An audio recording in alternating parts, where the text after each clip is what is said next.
საღამომშვიდობის პარასკევია და თქვენ ტრადიციულად გზამკვლევს უყურებთ. მე ნაზი ქობულაძე ვარ. 3 თვეზე მეტია ქვეყანაში ყველა მთავარ მოედანზე აქციები მიმდინარეობს. ხელახალი არჩევნები და აქციებზე დაკავებულების გათავისუფლება ამ პროტესტის მთავარი მოთხოვნაა. დემონსტრანტები ხელისუფლებისგან ევროინტეგრაციისკენ ქმედითი ნაბიჯების გადადგმას ითხოვენ. პროცესებმა საზოგადოების სხვადასხვა სფეროში მკვეთრი პოლარიზება გამოიწვია.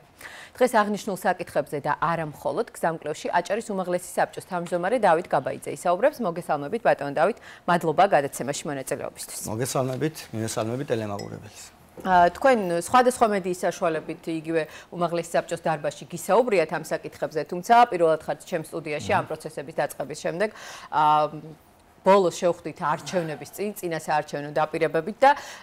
მოდით სწორედ არჩევნებზე საუბრით დავიწყოთ.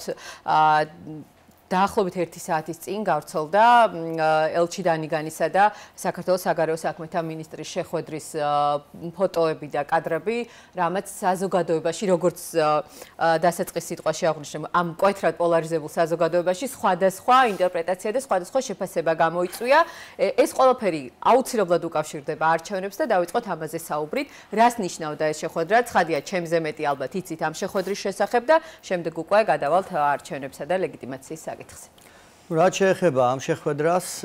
ის რომ ჩვენ არ გველაპარაკებიან, ის რომ ჩვენ ვართ აღიარებული, თვითგამოცხადებული, არ არსებობენ მინისტრები, მთავრობა, უმაღლესი საბჭო და ასე შემდეგ, ამით მე მგონი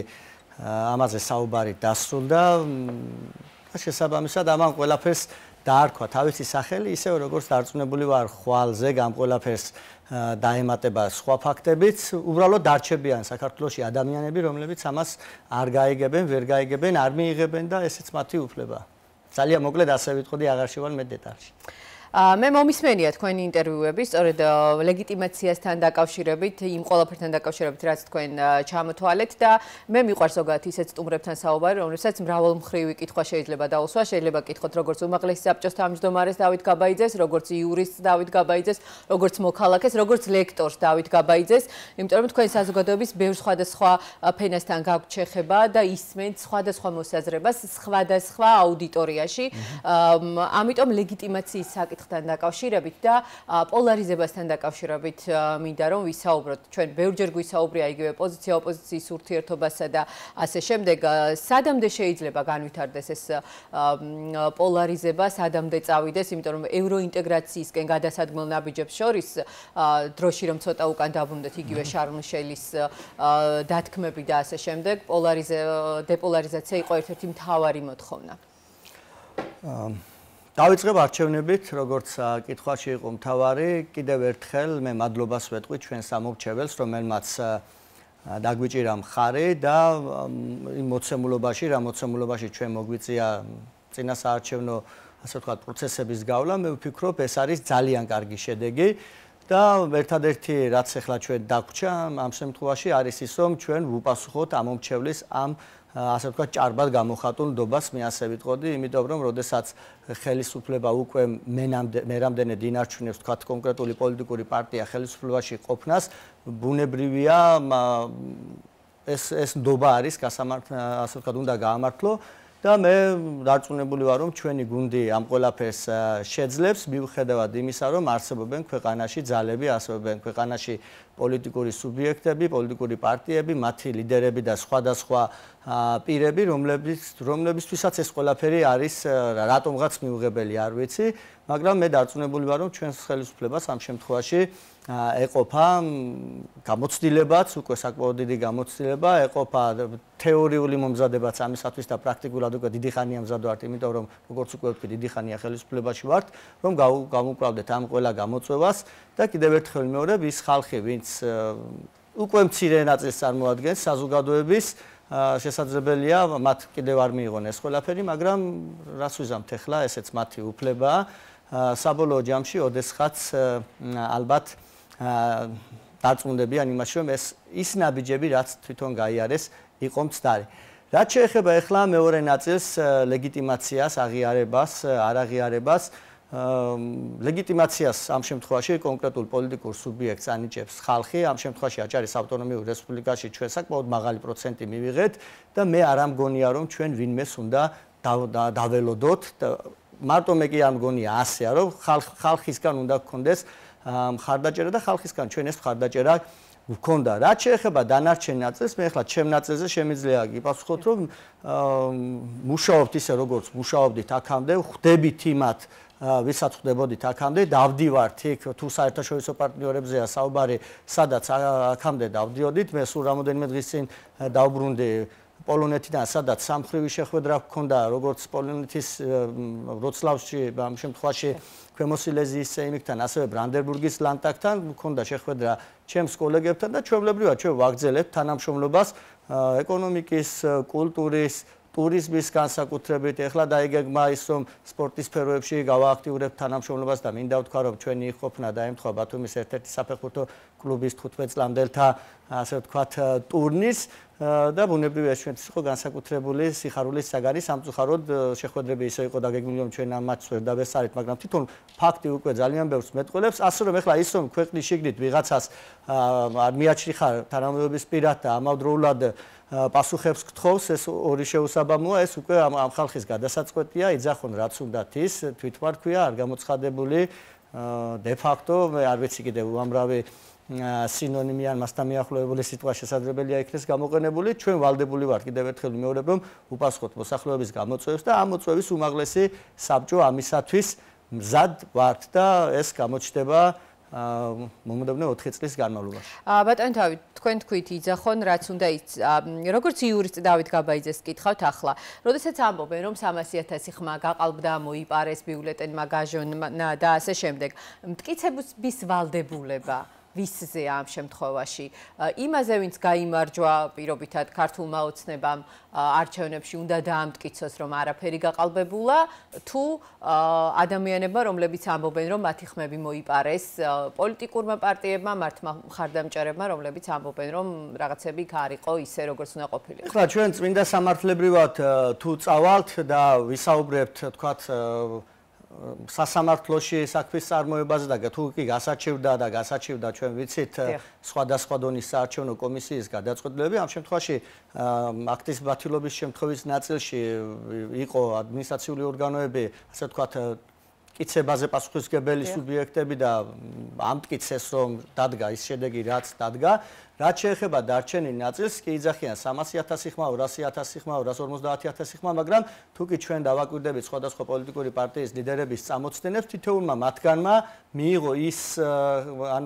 მიუღია თურმე ის რაც კონკრეტულ შემთხვევაში დაწერილი იქნა საარჩევნო ადმინისტრაციის მიერ და ვინ არის აბა ის სუბიექტი ვისაც ამ შემთხვევაში ეს 300.000 ხმა მოპარეს ქართული ოცნება ამას არჩივის ხო რაც შეეხება გაჟონვის ნაწილი იყო აშკარად თითიდან გამოწვეული გარემოება, იმიტომ რომ არჩევნების დღეს, მეორე დღეს, მესამე დღეს არ გამოჩენილა ერთი სუბიექტიც კი, ერთი ამომრჩეველიც კი, რომელმაც თქვა რომ მე რაღაცა შეზღუდული ვიყავი არჩევნაში, ამხელა ოპოზიციური ელექტორატი იყო ბოლო-ბოლო ხომ დავიჯერო ახლა ერთ მოქალაქეს არ გაუჩნდა პროტესტი ეს რომ ასე ყოფილიყო რომ მე ხაზავდი და ვინახე რომ გადადიოდა თქვა ჯონავდა მეორე მხარეს ბიულეტენი და ამის გამო მგონია რომ ამ არჩევნებს ჭრილი უნდა მიადგეს. ასეთი რამ არ ყოფილა. როდესაც თითქმის ყველაფერი დამთავრდა რომ სხვა ვარიანტი აღარ იყო, სხვა ვერსია აღარ იყო მოვლენების განვითარების, დაახლოებით ერთი კვირის თავზე თუ თქვენ გახსოვთ ქრონოლოგია, ერთი კვირის თავზე გაჩნდა გაჟონვის თემა, რაც ბუნებრივია არ იყო სერიოზული და რა ვიცი, რამდენი ხანია ეს ტერმინი აღარ გაიგონიათ, ალბათ აი თქვენ რომ შემახსენეთ რაღაცა გამეღიმა რომ ნაცნობ ტერმინს მოუკარიყური, იმიტომ რომ არასერიოზული იყო, არ იყო ეს ასე ვთქვათ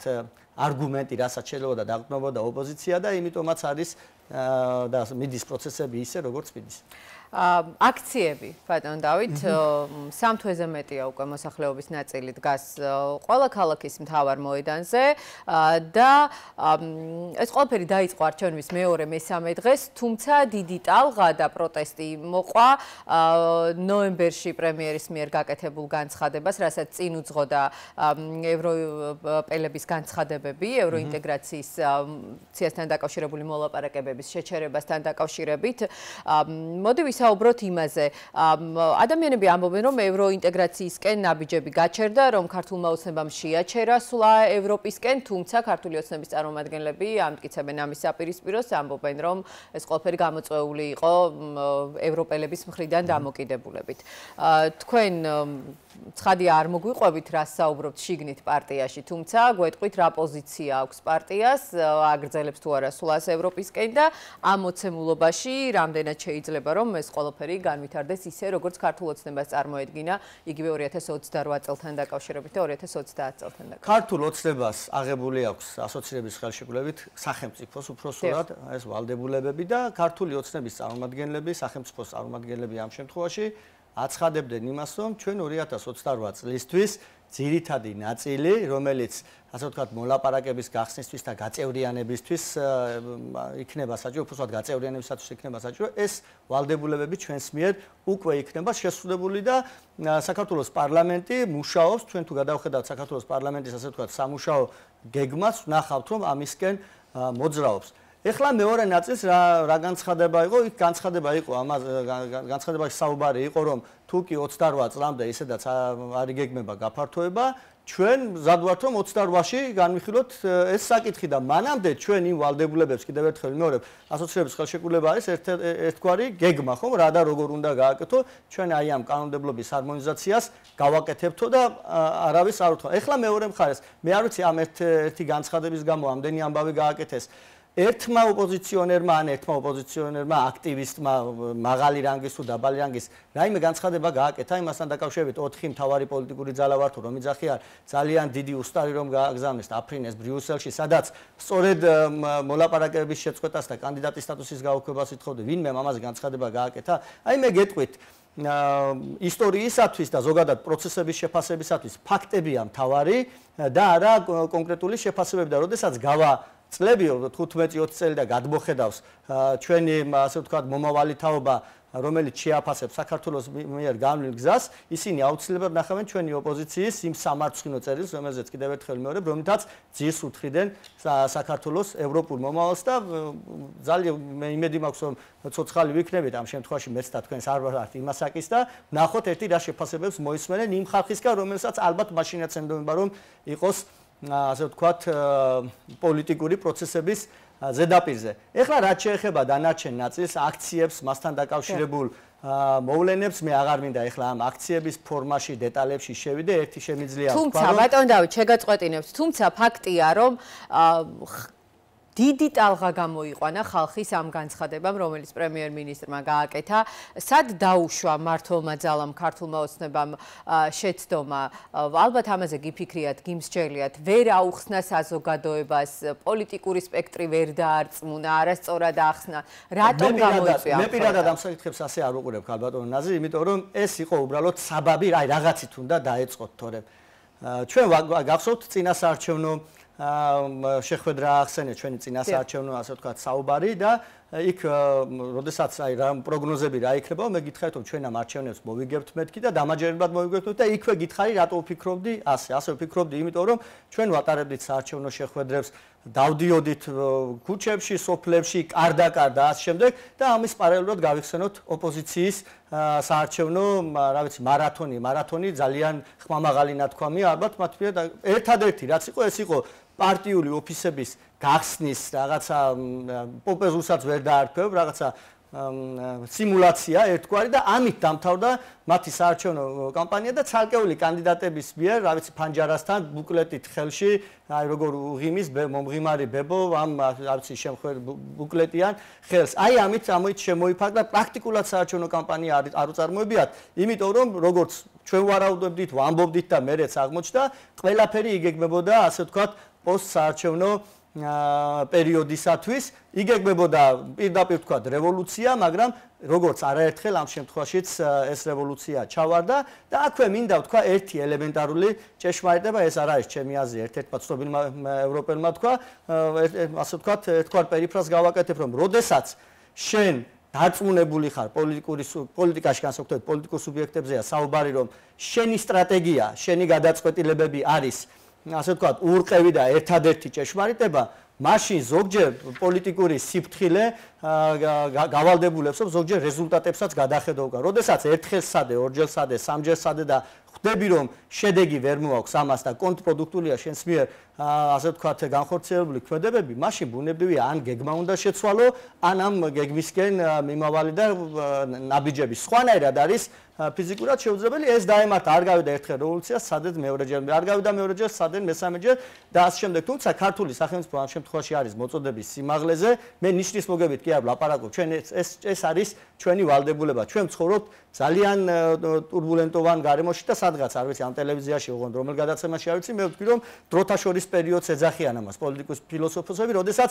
ინგრევა ძველი რაღაც სისტემა, განსაკუთრებით მენტალურ ნაწილზე, აქ კულტურულ ნაწილზე საუბარი და ყალიბდება ახალი და ეხლა გვმართებს ჩვენ ასე ვთქვათ ძლიერად დგომა, ეხლა გვმართებს ჩვენ მყარად დგომა და შესაბამისად მე დარწმუნებული ვარ რომ ქართული ოცნების პირობებში საქართველოს ამ დროთა შორის პერიოდს გაივლის და გაივლის ისე რომ ჩვენ ერთხელ და სამუდამოდ დავაღწევთ თავს იმას რომ მუდმივად ისტორიის ობიექტი კი არ ვიყოთ და ჩვენით არ თამაშობდნენ არამედ ვიყოთ ანგარის გასაწევი დამოუკიდებელი ამაყი მონაწილე აი ამ პოლიტიკური პროცესების და მე დარწმუნებული ვარ რომ ამას შევძლებთ. ძალიან მცირე დრო დარჩა ალბათ თქვენ ხვდებით რომ ეს ყველაფერი ჯამდება და მე იმედი მაქვს რომ ყველაფერი დასრულდება ისე რომელიც ამ შემთხვევაში იქნება ქართული ხალხისა და ქართული სახელმწიფოსათვის მისაღები. თუმცა ბატონ დავით, ძალიან ბევრი ადამიანი დაზარალდა. უბრალო მოქალაქეები, პოლიციის თანამშრომლები, მედიის წარმომადგენლები, მოდი ვიტყვი ასე უხეშად, გაილახნენ ადამიანები. სახელმწიფოს უპირველესი ფუნქცია ხომ სწორედ ეს არის ადამიანის სიცოცხლის და ჯანმრთელობის უსაფრთხოება. პოლარიზაცია დასაწყისშივე ვახსენე და თქვენ პირადად საკუთარ არ მინდა ამაზე ბევრი ვისაუბრო, თუმცა თქვენ პირადადად გამოსცადეთ ეს ყველაფერი ჩვენ, ჩემმა კოლეგებმა. რა შეიძლებოდა თუ არა ამ ყველაფრის თავიდან აცილება და თქვენ თქვით რომ ჯამდება, როგორ უნდა დაჯამდეს ეს ყველაფერი და როგორ უნდა მოხდეს ის რომ ამ ყველაფრის თავიდან აცილება ალბათ შესაძლებელი იყო იმ პირობებში თუ კი ეს იქნებოდა ორივე მხარის სურვილი. ამ შემთხვევაში იქეთ მხარეს მე არც მინდა უბრალოდ მაინც არ მიხარია მხარეებს რომ ვახსენებ, მაგრამ რა ვქნათ ხო პოლიტიკურად მინიმუმ მხარეები ვართ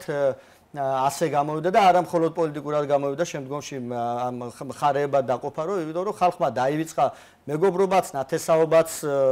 კურსელობაც, კოლეგიალობაც, აბსოლუტურად ყველაფერი იკადრენ მეთქი. საჭმელში ჩაუფურთხეთ განსხვავებული ასე ვთქვათ მოსაზრების ადამიანს ეხლა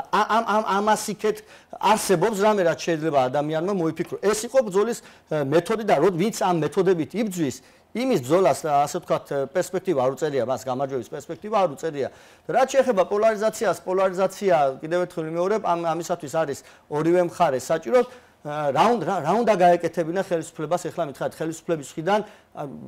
ვთქვათ კრიტიკული ვარ საკუთარი ხელისუფლების მიმართ და ვთქვი რომ აი ხელისუფლებამ არაფერი გააკეთა რომ ყოფილიყო არაპოლარიზებული გარემო. მე ხო ვარ ამ ხელისუფლების ნაწილი. ეხლა მე ჩემს მე-9 წელია ვარ უმაღლეს საბჭოში და ვუყურებ ეხლა ამ 9 წლის ისტორიას მე რა გავაკეთე ისეთი აი სად ვიყავი რადიკალური რომ დავიმსახურე ის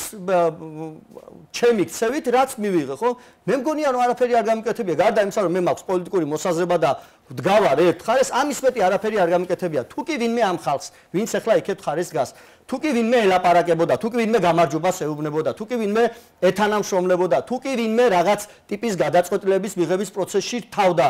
თუ კი ვინმე ადმინისტრაციულ შენობებში ამ ხალხს უშვებდა ჯდებოდა ერთ პაგიდაზე მე არ ვიტყვი რომ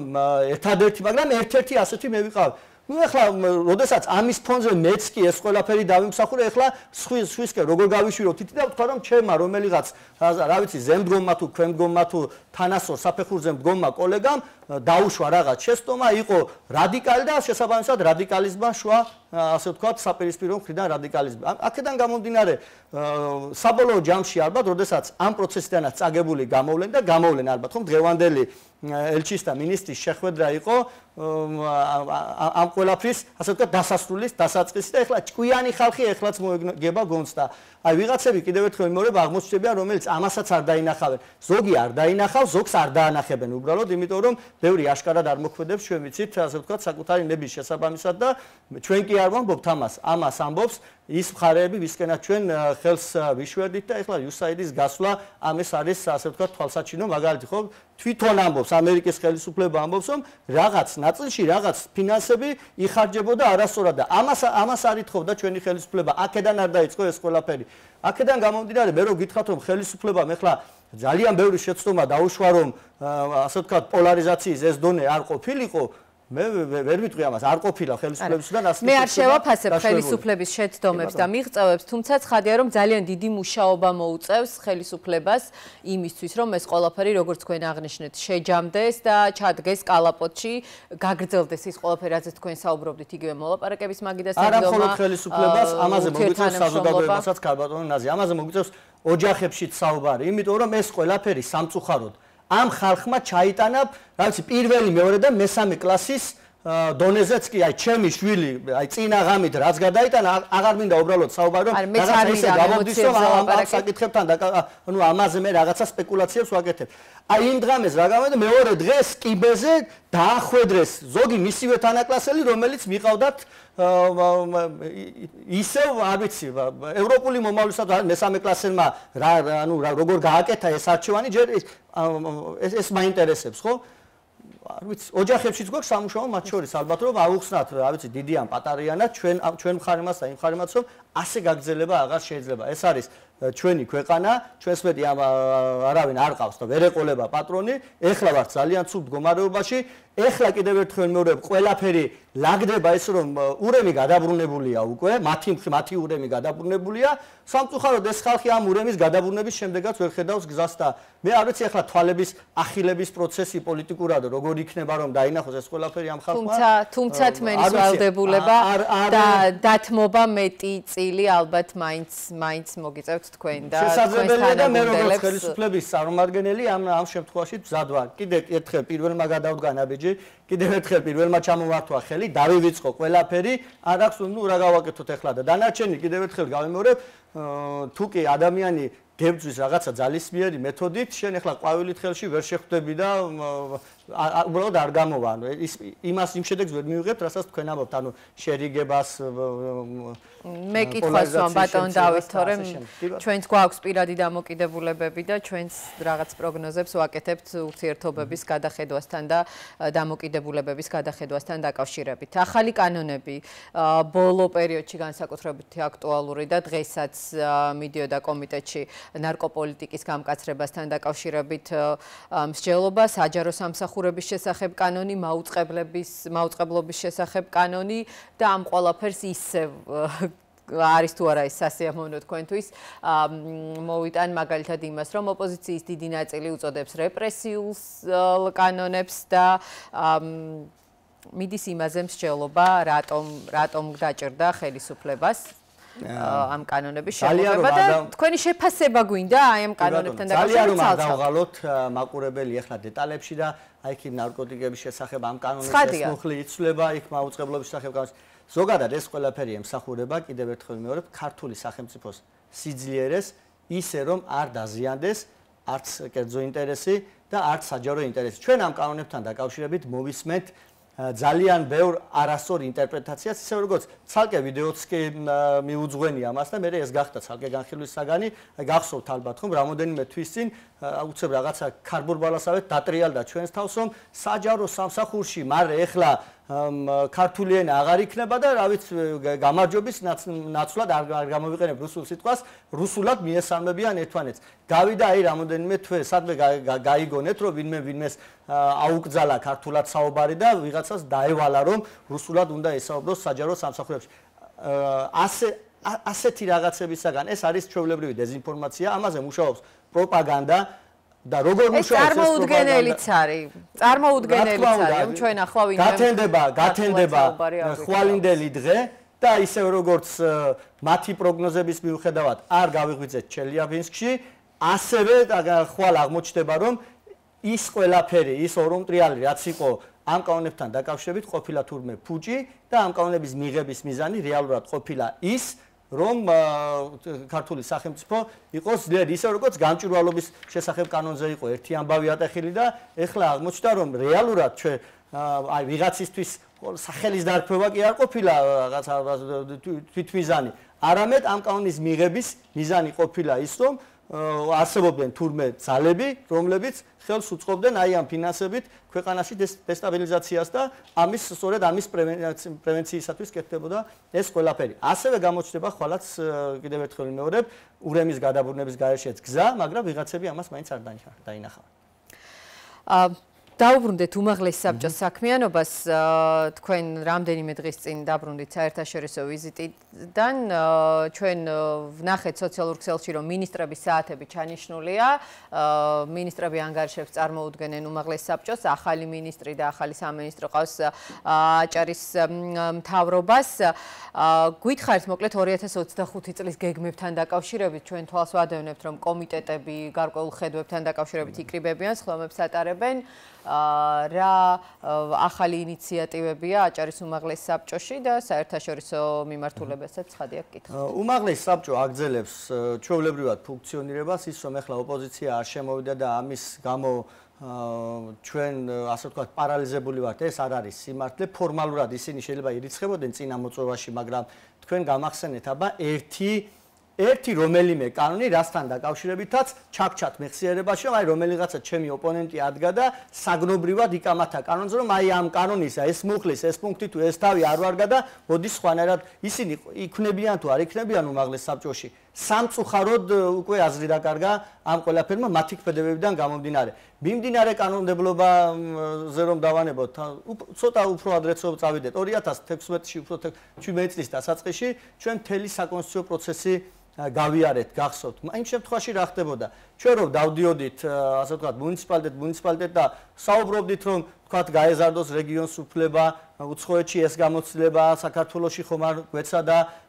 ეს კომპეტენცია მეტია თუ ნაკლები, მე დელეგირებებზე ვესაუბრობდით ცენტრალურ ხელისუფლებას და ამ შემდეგ ჩემი მაშინდელი კოლეგები დარბოდნენ შეკვეთილს და ციხისძირს შორის, რომ მაგნოლიას ხე ბიცურავდა ზღვით და ამაზე იყო მთელი ამბები და მაშინაც სხვათა შორის აი პირველი რევოლუციის ცდელობა, ამიტომ ამბობ, რომ ან გეგმა უნდა შეცვალონ, ან სახეები უნდა შეცვალონ, ან ბოლო-ბოლო გადაწყვეტილებებს გადახენონ და ნახავენ, რომ კონტრპროდუქტულია მათი ეს ქცევა. უმაღლეს საბჭო გააგრძელებს ჩვეულებრივ მუშაობას, ჩვენ უკვე დავადგინეთ მინისტრთა, ასე ვთქვათ, მინისტრის საათის განრიგი. თვეში თითო მინისტრს მოусმენთ და 2 თვე გვექნება, სადაც 2 მინისტრის მოსმენა გვექნება მთავრობის თავმჯდომარის ანგარიში. გარდა ამისა, იგეგმება უკვე საგაზაფხულო სესიის განმავლობაში საქართველოს პარლამენტში რამოდენიმე ინიციატივა, რომელიც ჯერ კიდე დაუსრულებელ პროცესს მიეძღვნება აჭარის ავტონომიური რესპუბლიკის ასე ვთქვათ შესახებ კონსტიტუციური კანონიდან გამომდინარე ჰარმონიზაცია ვერ მოხერხდა, ასე რომ უმაღლესი საბჭო გააგრძელებს მუშაობას ასე ვთქვათ იმ ტემპებით და იმ შესაძლებლობებით, რისი შესაძლებლობაც გააჩნია ამ შემთხვევაში. არსებობს დარჩა ერთი სუბიექტი, ვინც არ დაწერა განცხადება, თუ შემოვლენ ჩვენ გავაგრძელებთ მათთან ერთად მუშაობას, თუ არა და სადღაც საგაზაფხულო სესიის ბოლოსათვის უკვე ისინი განცხადებას დაწერენ თუ არ დაწერენ, ჩვენ გვექნება უკვე ვალდებულება რომ დავსვათ კენჭისყრაზე მათთვის სტომების გაცდენის გამო უფლებამოსილების შეწყვეტის საკითხი და მივიღებთ იმ გადაწყვეტილებას, რაც სამართლებრივად იმ შემთხვევისათვის რისი საჭიროებაც იქნება. რაც შეეხება სხვა დანარჩენ მიმართულებებს, ცენტრალურ ხელისუფლების ორგანოებთან ურთიერთობა ჩვენ ვაგრძელებთ ჩვეულებრივ რეჟიმში მუშაობას ცენტრალურ სამინისტროებთან, პარლამენტებთან, მთავრობებთან და ხშირად შუქდება, ჩვენ ხშირად გვაქვს გუნდში ამასთან დაკავშირებით შეხვედრები. რაც შეეხება საერთაშორისო ურთიერთობებს, ის რომ ვიღაცებმა კარი მოგვიხურეს, აღარ გველაპარაკებიან, ზურგი შეგვაქციეს, სანქცირებულები ვართ და თავი არსად არ გამოგვეყოფა, ამნაირი რამე, რა ვიცი, მე არ მიგძვნია, როგორც აქამდე დავდიოდი დრო როცა მაქვს და მოწვევა როცა მაქვს და გვიწვევენ, ჩვენი ოპოზიციისგან განსხვავებით ეს ხალხი უმაღლეს საბჭოს თავმჯდომარედ ცნობს ჯერ კიდე, ვზივართ, ვსხედვართ, ვიღებთ საერთო გადაწყვეტილებებს, ვისახავთ მომავლის გეგმებს, ისე როგორც ჩვენც მოვიწევთ, ჩვენთანაც ჩამოვლენ, გვექნება ამაზე საუბარი და წინასწარად ჩაგაყენებთ საქმის კურსში, რომ ჩვენი სტუმრებისგანაც, ასე ვთქვათ, მოისმინოთ მოსაზრებები ჩვენთან თანამშრომლობის შესახებ. ასე რომ, ასე ვთქვათ, ხალხისათვის გულის გახეთქვის პროცესს უნდა დაანებოს ჩვენმა პოლიტიკურმა ოპონენტებმა თავი და რაც უფრო მალე დაუბრუნდებიან ისინი ჩვეულებრივ, ანუ ორდინალურ პოლიტიკურ პროცესებს, ისევ მათთვის კარგი. თუ არა და აგერ არის თვითმმართველობის არჩევნები და იქ გამოჩნდება ყველაფერი. კი ბატონო, დასასრულისკენ რომ წავიდეთ, სწორედ თვითმმართველობის არჩევნებთან დაკავშირებით მინდოდა დამესვა შეკითხვა პრემიერმა ტელეკომპანია იმედის ეთერში 2 დღის წინ გააკეთა განცხადება და აღნიშნა, რომ 64-ვე მუნიციპალიტეტში გეგმავს ქართული ოცნება, რომ უმრავლესობით იყოს წარმოდგენილი. დაიწყო თუ არა აჭარის პოლიტიკურმა სპექტრმა ქართულმა ოცნებამ მზადება თვითმმართველობის არჩევნებისთვის. ვფიქრობ, რომ უკვე კანდიდატების შერჩევაზეც ალბათ მოლაპარაკებები მიმდინარეობს. და რა მოლოდინები გაქვთ ამ არჩევნებთან დაკავშირებით, იმ ყველაფრის გათვალისწინებით, რაც ქვეყანაში, რეგიონში ხდება, მთავარ მოედანზე ხდება, ახლა სულ 2 კვარტალში აჭარის მთავრობის სახლთან ისევ მიმდინარეობს აქცია. როგორ ფიქრობთ, ჩაერთვებიან თუ არა პოლიტიკური პარტიები საარჩევნო მარათონში, ან რაიმე თქვათ მოლაპარაკებას, რაიმე შეთავაზებას ხომ არ გეგმავს ქართული ოცნება, თუნდაც რეგიონის დონეზე? მოდი ასე ვთქვათ, ჩვენ შეიძლება ვილაპარაკოთ უკვე ჩატარებულ არჩევნებზე პოლიტიკურ ოპონენტებთან, რომ მოდით ხომაჯობია დარბაზში ვისაუბროთ და არა ასე ვთქვათ, ქუჩის გარეთ, მაგრამ ჩასატარებელ არჩევნებთან დაკავშირებით ეხლა პარტია ვაიძულოთ და ვეხვეწოთ, რომ არ იქა აგერ არჩევნებია და მოდი ბედისცადე, მე მგონი ეს არ იქნება ჩვენი მხრიდან. თუმცა უფრო საინტერესო არის, როდესაც არაერთ პარტიულ დარბაზში იზიხარ და განიხილავ კანონპროექტს. ოპოზიციური ელექტორატი მუდმივად იქნება ჩვენი სანა ქვეყანაში, მით უმეტეს ეხლა ჩვენ ვართ ის ქვეყანა, სადაც პოლიტიკა და ფეხბურთი ყველა მიცის რომ ვკითხა საქართველოს ყველა მოქალაქე რომ ჩამოიარო, ორი საკითხია, სადაც ყველას აუცილებლად ექნება საკუთარი აზრი. ნუ ბევრ სფეროებში უფრო ბევრი ექსპერტი ხვალს ახლა ჩვენთან რამოდენიმე კაცი არსებობს განსაკუთრებით ფლანგს იქეთ მიღმა რომლებსაც შეუძლიათ ხშირად მიხუბრია ამაზეც ხომ რა ვიცი უჯრედის აგებულებიდან დაწყებული რა ვიცი ლექსის წერა სიმღერა ნიჭიერ ხალხი ვართ ქართველები ადამიანები არსებობენ ჩვენთან კატეგორია ადამიანების რომლებიც არ გეტყვია რომ აი რაღაც არ იცის აი ყველაფერი იცის და თან თავარი რა არის რომ ყველაფერში მათი აზრი არის ასე ვთქვათ უაპელაციოდ ამის ბიბლიური ჭეშმარიტება ამ შემთხვევაში რა ხდება ახლა თვითმმართველობის არჩევნებთან დაკავშირებით ჩვენ ვთქვით რომ ჩვენ გეგმავთ მოგებას და ეს მოგება არ არის რაღაცა მხოლოდ თეორიული ასე ვთქვათ პერსპექტივა გამომდინარე იქიდან რომ კიდევ ერთხელ ვიმეორებ ახლა თანდათან უკვე ჩნდება კონტურები რა იყო წარსულში იფანტება თანდათან ისწრი რა იყო წარსულში და რატომ მოვიდა აქამდე ჩვენი სახელმწიფო ამ ფორმით ჩვენც გვაქვს ახლა კომუნიკაცია მოსახლეობასთან და ისინი გვეუბნებიან რომ თავიდან გვეჭვგეპარებოდა თქვენს გადაწყვეტილებებში რასაკეთებს ეს ხალხი მაგრამ ყოჩაღ თქვენ რომ გაუძელით ამ ზეწოლას და შესაბამისად ქვეყანა არ ჩააგდეთ იმ გაუგებრობაში რაშიც ასე ვთქვათ ჩვენი მეგობარი ქვეყანა ან ქვეყნები არიან აღარ მინდა ეხლა კონკრეტიკა ყველაფერს ხდება ყველაფერი იცის ჩვენ გვექნება ბუნებრივია აქტიური საარჩევნო კამპანია რაც შეეხება ეხლა კანდიდატებს შესაძლებელია რაღაცა ერთგვარი მონახაზი ასე ვთქვათ პოლიტსაბჭოს წევრების აზრებში იყოს მაგრამ ჯერ იმდენად ადრეა რომ ბუნებრივია კანდიდატებზე არ იქნება საუბარი, ვერ იქნება საუბარი, ვერც რაღაცა განსაკუთრებით სერიოზული, მოვა ამისო და ნელ-ნელა თანდათან ბუნებრივია გაცხადდება. მთავარი ის არის, რომ ჩვენ ვართ მზად, მე ზუსტად ვიცი, რომ არ ვიქნებით პოლიტიკურ ველზე მარტო, აუცილებლად გვეყოლება მოწინააღმდეგე, კიდევ ერთხელ ვიმეორებ, დაუბრუნდები იმას, საიდანაც დავიწყე, რომ საქართველოში ყოველთვის იარსებებს განსხვავებული აზრი და ამ განსხვავებული აზრის რეალიზაციას კონკრეტული ასე ვთქვათ ოპოზიციური ელექტორატი თუ ვერ მოახდენს ერთი პოლიტიკური ძალით აუცილებლად იქნება ვიღაც ვინც ამ პოლიტიკურ ნიშას დაიჭერს ჩვენ მუდმივად იყო ეს სხვათა შორის თქვენც რაღაცა არ ხართ თქვათ თლად პოლიტიკა თქვენთვის უცხო არ არის და იცით რომ საქართველოს რაღაც ბევრჯერ ქონია ასეთიან ამის მსგავსი ეტაპები და სულ გვეგონა, ან ფიქრობდით, ან ეგონათ რომ აი ახლა ეს პარტია რომ არ იქნება, რა ეშველება ამ შემთხვევაში იმ ნიშანს ეს სახელმწიფოებაა თუ ოპოზიციონერი რომ გაქრება ან სახელმწიფო ნიშა, ან ოპოზიციური ნიშა დამიჯერეთ ასე არ იქნება, იქნება ხელისუფლება, აუცილებლად ეყოლება ოპონენტი. თუმცა ჩვენ მოვიგებთ დღეს ამის